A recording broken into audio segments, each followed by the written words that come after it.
វាធ្វើឲ្យផ្អើលអស់គេមកភូមិតែម្ដងហើយ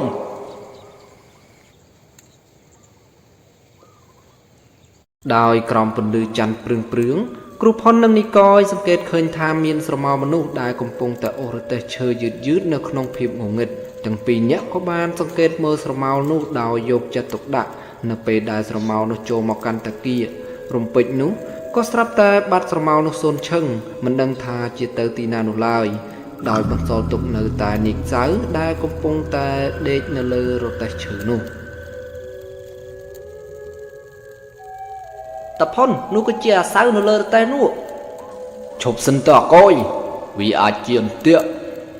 នៅខណៈពេលនោះលោកគ្រូផុនក៏បានសូត្រនៅមន្តអាគមរបស់គាត់ដាក់ទៅលើរទេះឈើភ្លាមនោះអ្វីគ្រប់យ៉ាងក៏បានបង្ហាញឲ្យឃើញច្បាស់ថាវាគ្រាន់តែជាអន្ទាក់របស់ព្រាយពោះ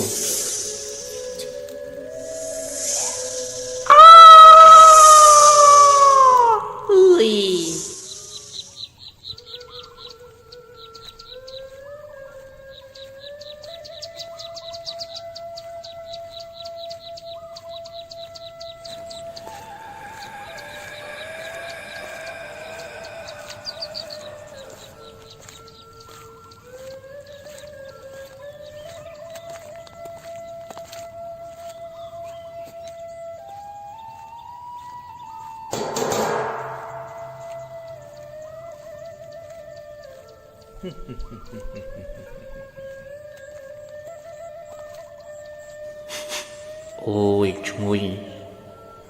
អាកយតើឯងមានធំក្លិនស្អីទេឈ្ងុយណាលោកគ្រូឈ្ងុយនេះគោដុតអញ្ចឹងមិនស្រួលទេនៅទីនេះសុទ្ធតែព្រៃអញ្ចឹងតើមានគោដុតមកពីណា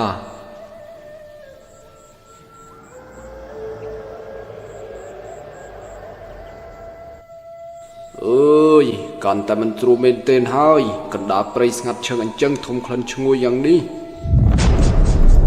ភ្លាមនោះក៏ស្រាប់តែមានសំឡេងអ្វីម្យ៉ាងបានបន្លឺឡើងនៅពេលដែលលោកគ្រូផុននិងនីកយសម្លឹងទៅកាន់ប្រភពសំឡេងដែលបានបន្លឺឡើងមកនោះទើបលោកគ្រូផុនបានដឹងថានោះគឺជាខៀវដំរីដែលវាមានរូបរាងដូចជាខ្យល់គួចហើយរំពេចនោះក៏ស្រាប់តែមានស្រមោលមនុស្សកំពុងតែសែងអ្វីម្យ៉ាងចេញមកខណៈពេលនេះទើបលោកគ្រូផុនដឹងថាពួកគាត់ទាំងពីរគឺកំពុងតែត្រូវបានខ្មោចលង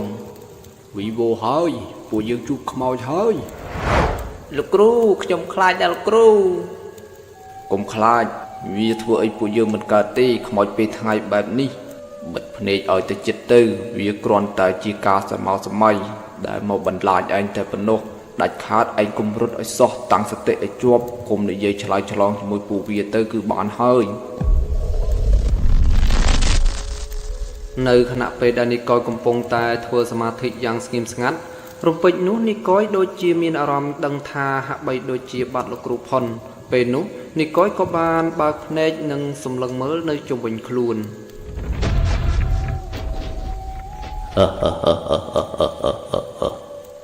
ទៅជាមួយគ្នាទេអើយអាតាផុនមិនដឹងទៅតាំងពីស្មើណាអើយបើជាមួយគ្នាសតហ្នឹងចេះធ្វើអញ្ចឹងទៅកើតភ្លាមនោះនីកយក៏បានទន់ជង្គង់និងបានដួលសន្លប់នៅក្នុងគ្រានោះទៅលុះដល់វេលាយប់នៅក្នុងព្រៃដ៏ស្ងាត់ជ្រងំខណៈពេលនេះលោកគ្រូផុននិងនីកយកំពុងតែសម្រាកនៅក្រោមដើមឈើធំមួយសំឡេងដើមឈើធំក៏កិតគ្នាលាន់ឮពាសពេញព្រៃដោយបរិយាកាសបែបនេះបានធ្វើឲ្យនីកយមានអារម្មណ៍ថាខ្លាចជាខ្លាំងលុះដល់បន្តិចក្រោយមកសំឡេងកង់រទេះឈើបានបន្លឺឡើងគ្រឹបដែលវាបានធ្វើឲ្យលោកគ្រូផុននិងនីកយមានអារម្មណ៍ងឿងឆ្ងល់ជាខ្លាំង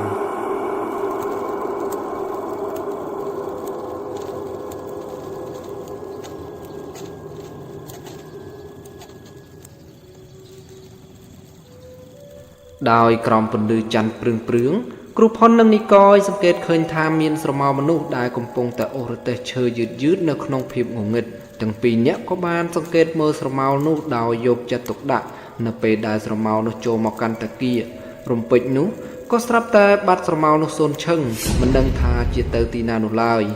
ដោយបន្សល់ទុកនៅតែនាគសៅដែលកំពុងតែដេកនៅលើរទេះឈើនោះ តាផុននោះគឺជាអាសៅនៅលើរទេះនោះឈប់សិនតើអកយវាអាចជាអន្ទាក់នៅខណៈពេលនោះលោកគ្រូផុនក៏បានសូត្រនៅមន្តអាគមរបស់គាត់ដាក់ទៅលើរទេះឈើភ្លាមនោះអ្វីគ្រប់យ៉ាងក៏បានបង្ហាញឲ្យឃើញច្បាស់ថាវាគ្រាន់តែជាអន្ទាក់របស់ព្រាយពោះ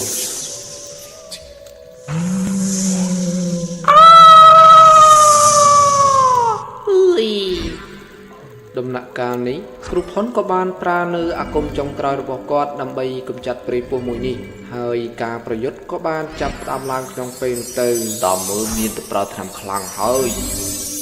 នេះណែយកទៅ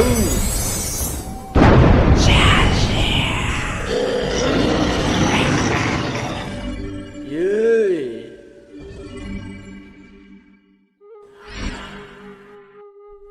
លុះដល់3ថ្ងៃក្រោយមកគ្រូផុននីកយនិងនីសៅពេលនេះពួកគាត់ក៏បានត្រឡប់ចូលមកភូមិវិញ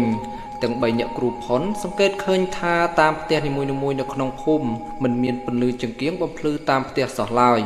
ហើយបរិយាកាសក្នុងភូមិរបស់គាត់ពេលនេះវាហាក់បីដូចជាភូមិដែលត្រូវបានគេបោះបង់ចោល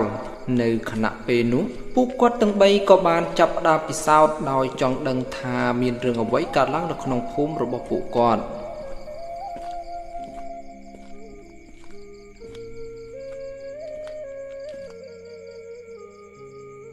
ប្រកាសជាមានរឿងអីកើតឡើងនៅក្នុងភូមិហើយអាពីអ្នកឯងគិតដូចអញទេតើមានរឿងអីកើតឡើងទៅលោកគ្រូពួកឯងក្រឡេកទៅមើលតាមផ្ទះនីមួយៗទៅមើលមិនមានមនុស្សសូម្បីតែម្នាក់នៅខាងក្រៅផ្ទះវាបញ្ជាក់ថានៅក្នុងភូមិនេះប្រកាសជាមានរឿងអ្វីកើតឡើងជាមិនខានឡើយ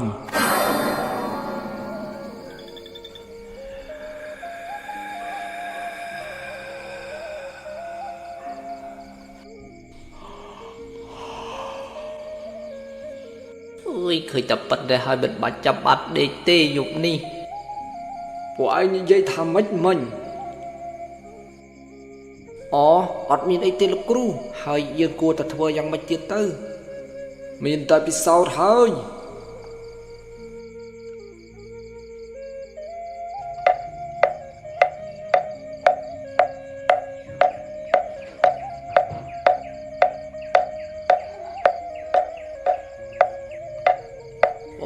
ចាដាគេមកគួស្អីវើយហេចាដាគេមកកោតអីដែរក្វើយនៅខណៈពេលនេះអ្នកភូមិទាំងអស់ក៏ត្រូវបានភ្ញាក់ពីដំណេកដោយការពិសោធន៍របស់លោកគ្រូផុនហើយរឿងលោកគ្រូផុនក៏ត្រូវបានបញ្ចប់ដោយបរិបូរណ៍ខ្ញុំបាទសូមថ្លែងអំណរគុណសម្រាប់ការទស្សនារឿងគ្រូផុនតាំងពីភាគ1ដល់ភាគបញ្ចប់សូមឲ្យពុកម៉ែបងប្អូនជួបតែសំណាងល្អជាពិសេសក្នុងឆ្នាំ2025នេះសូមអរគុណ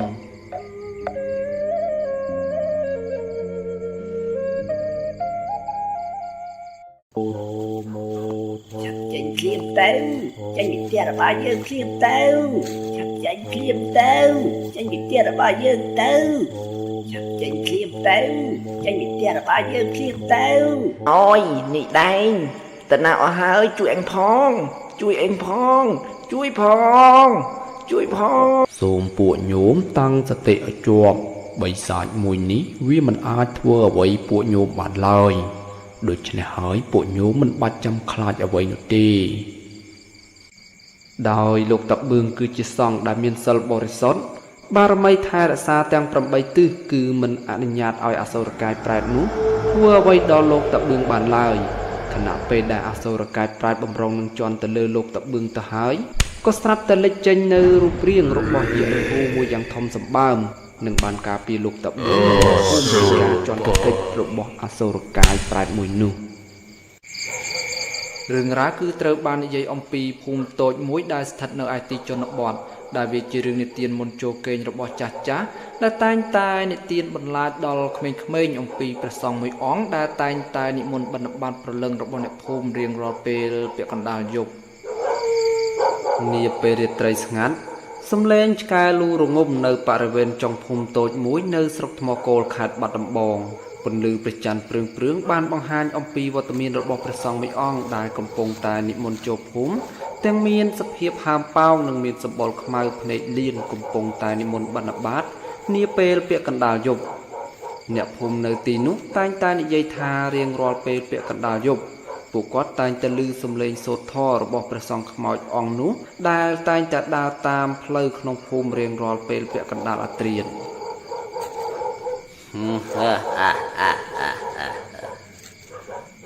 អើយលូអីក៏លូសម្បំមិនវើយអេហើយចូលនរណាគេមកសូត្រស្អីនៅត្រង់នឹងវើយចិត្តមានមកវើយ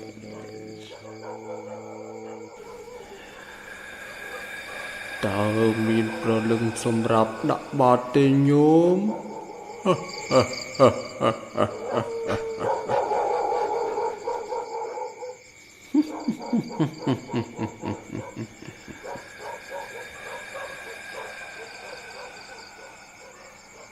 ជួយផងខ្មោចលង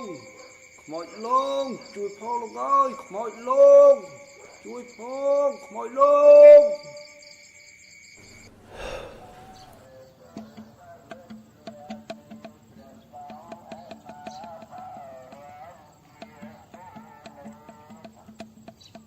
លុះដល់ព្រឹកបន្ទាប់តាណយបានយកនៅរឿងរ៉ាវដែលគាត់បានជួបនឹងព្រះសង្ឃខ្មោចទៅនិយាយនៅឯផ្សារមួយកន្លែងនៅឯក្បែរភូមិរបស់គាត់ហើយរឿងរ៉ាវដែលតាណយជួបព្រះសង្ឃខ្មោចក៏ត្រូវបាននិយាយតគ្នាពីមាត់មួយទៅមាត់មួយពាសពេញតែក្នុងភូមិណែតើពួកឯងដឹងទេនៅយប់មិញនេះបន្ទាប់ពីអញមកពីផ្ទះអាចារ្យខុំឆ្កែលូពេញទាំងភូមិតែម្ដងហើយ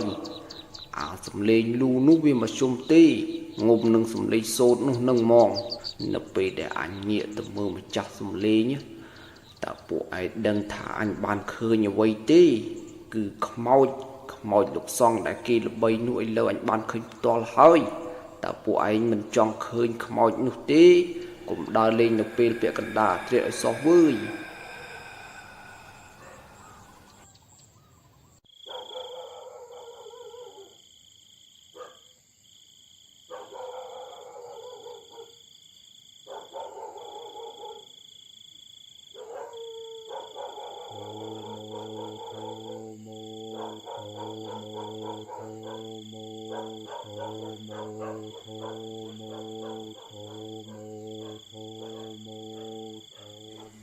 នៅយប់មួយខណៈពេលដែលអ្នកភូមិចូលនិន្ទ្រាសម្រានរងលក់វាប្រហែលជាម៉ោង1រំលងអាធ្រាត្រសំឡេងសូត្រធម៌ល្បីៗបានដាស់ឲ្យយាយណាយភ្ញាក់ពីសម្រានសំឡេងសូត្រធម៌មកកាន់តាគៀកដែលវាបានធ្វើឲ្យយាយណាយមានការងឿងឆ្ងល់ជាខ្លាំងនៅពេលដែលយាយណាយបានព្យាយាមសម្លឹងទៅមើលប្រភពសំឡេងដែលបានបន្លឺឡើងមកនោះយាយណាយពិតជាមានការភ្ញាក់ផ្អើលជាខ្លាំងបន្ទាប់ពីបានឃើញនៅរូបរាងរបស់ព្រះសង្ឃខ្មោចអង្គនោះដែលកំពុងតែបាននិមន្តតម្រង់មកកាន់ផ្ទះរបស់គាត់យាយណាយមានការតក់ស្លុតជាខ្លាំងហើយសំឡេងសូត្រធម៌បានឮរំពងជុំវិញផ្ទះយាយណាយធមោធមោធមោធមោធមោធមោធមោចេញឃ្លៀមទៅចេញពីផ្ទះរបស់យើងឃ្លៀមទៅឆាប់ចេញឃ្លៀមទៅចេញពីផ្ទះរបស់យើងទៅឆាប់ចេញឃ្លៀមទៅចេញពីផ្ទះរបស់យើងឃ្លៀមទៅ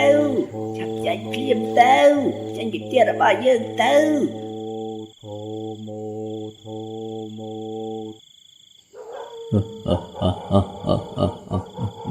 ញោមតើមានប្រលឹងសម្រាប់ដាក់បាតទេញោម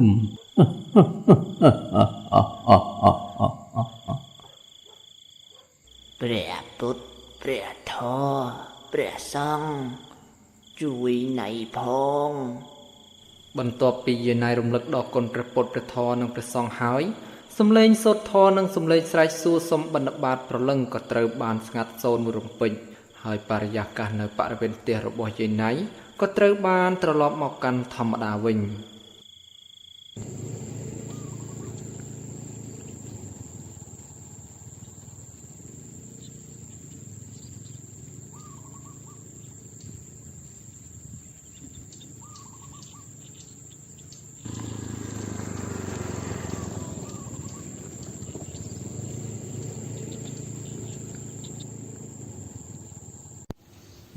នៅថ្ងៃបន្ទាប់ យាយណៃបានអញ្ជើញអាចារ្យខុមនិងអ្នកភូមិផងរបស់ជាប់មកជួបជុំនៅផ្ទះរបស់គាត់ហើយយាយណៃបានស្នើឲ្យអាចារ្យខុមនិងអ្នកជិតខាងរបស់គាត់ជួយដោយយាយណៃខ្លាចថានៅវេលាយប់នេះព្រះសង្ឃខ្មោចនោះនឹងមករកគាត់ម្ដងទៀតវាកាន់តែសាហាវហើយវើយកាលពីថ្ងៃមុនអញបានមកពីផឹកស្រានៅឯចុងភូមិវាបានលងអញម្ដងហើយនៅយប់មិញនេះវាបានមកលេងផ្ទះយាយណៃដល់ផ្ទះតែម្ដងបើនៅតែបែបនេះអ្នកភូមិច្បាស់ជាមិនបានសុខនោះឡើយអាចារ្យខុមតើឯងមានវិធីអ្វីទេវិធីគឺមានគឺត្រូវតែទៅអញ្ជើញលោកតាបឿងឲ្យមកជួយហើយទៅបានបន្ទាប់ពីនិយាយចប់អាចារ្យខុមក៏ប្រញាប់រត់រះទៅអញ្ជើញលោកតាបឿងនៅឯវត្តនៅឯក្បែរចុងភូមិ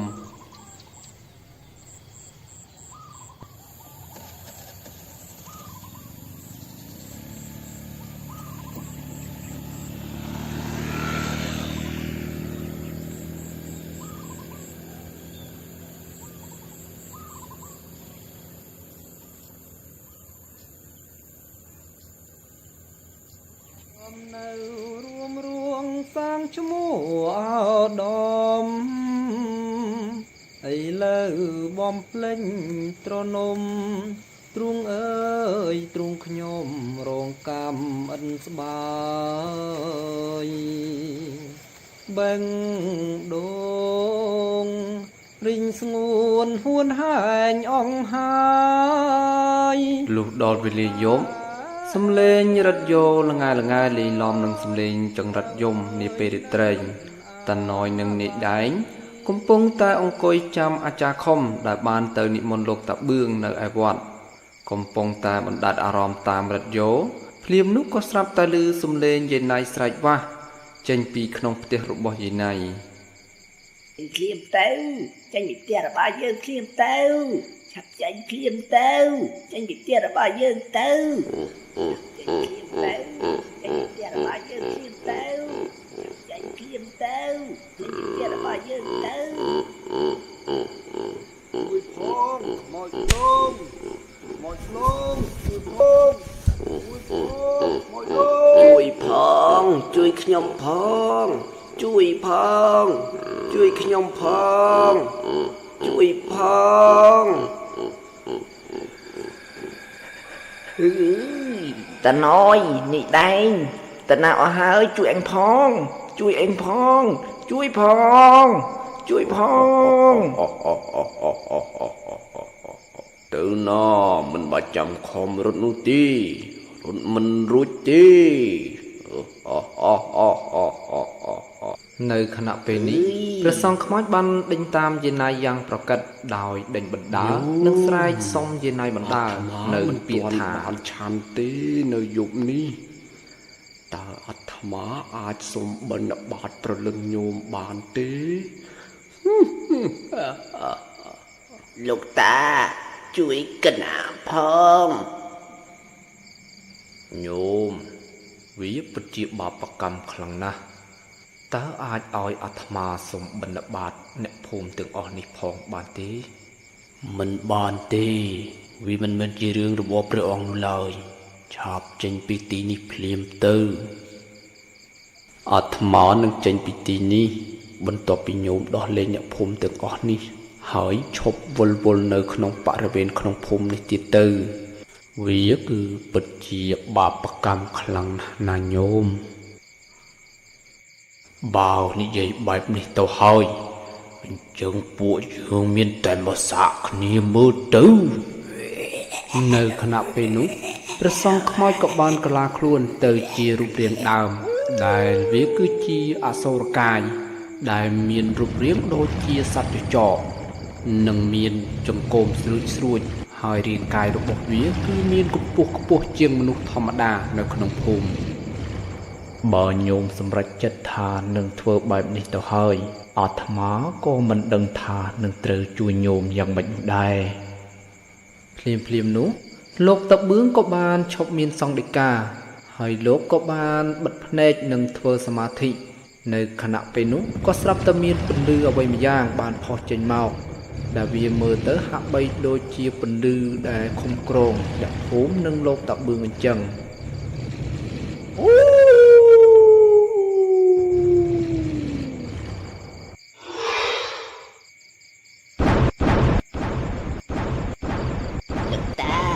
លោកតាវាមកទៀតហើយលោកតា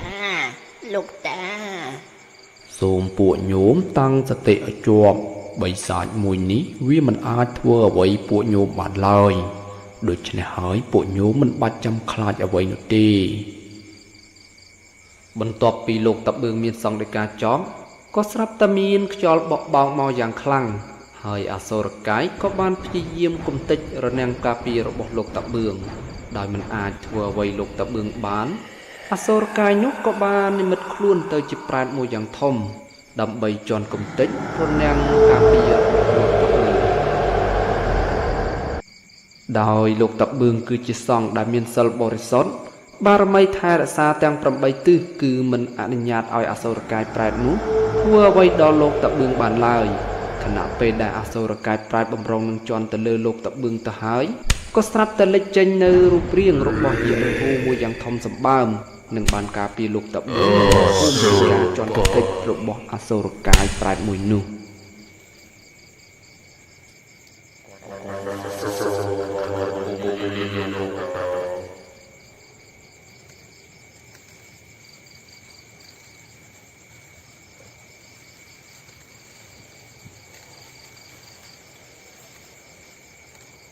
បន្ទាប់ពីអសូរកាយប្រែតត្រូវបានគំទេចរឿងនិទានដែលនិយាយអំពីព្រះសង្ឃខ្មៅក៏ត្រូវបានដល់ទីបញ្ចប់សូមមេត្តាខន្តីអភ័យទោសនៅរាល់ពាក្យពេចន៍ដែលមិនសមរម្យឬមានពាក្យសង្ស័ព្ទដែលខ្ញុំបាទនិយាយមិនត្រឹមត្រូវ